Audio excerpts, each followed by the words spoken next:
काश्मीरमधील पहलगाममध्ये झालेल्या दहशतवादी हल्ल्यात पुण्यातील लहानपणापासूनचे जिवलग मित्र संतोष जगदाळे आणि कौस्तुभ गणबोटे यांचा निष्पाप बळी गेला। बालपणापासूनच्या या मैत्रीचा शेवट मात्र दुर्दैवी झाला। संतोष जगदाळे आणि कौस्तुभ कुटुंबांचे राष्ट्रवादी काँग्रेस शरदचंद्र पवार पक्षाचे अध्यक्ष शरद पवारांनी सातवनपर भेट घेतली। यावेळी गणबोटेच्या पत्नीने वाचवण्यासाठी केलेली धडपड आणि थरारक प्रसंग सांगितला।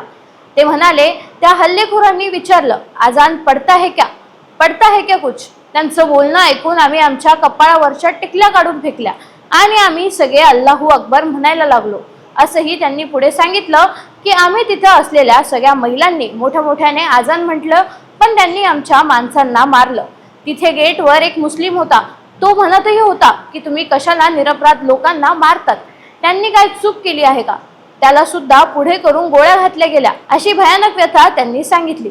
जम्मू काश्मीरमधील पहलगाम येथे पर्यटकांवर झालेल्या दहशतवादी हल्ल्यात 26 जणांचा मृत्यू झाला असून हल्ल्यात महाराष्ट्रातील एकूण 6 पर्यटकांचा मृत्यू झालाय।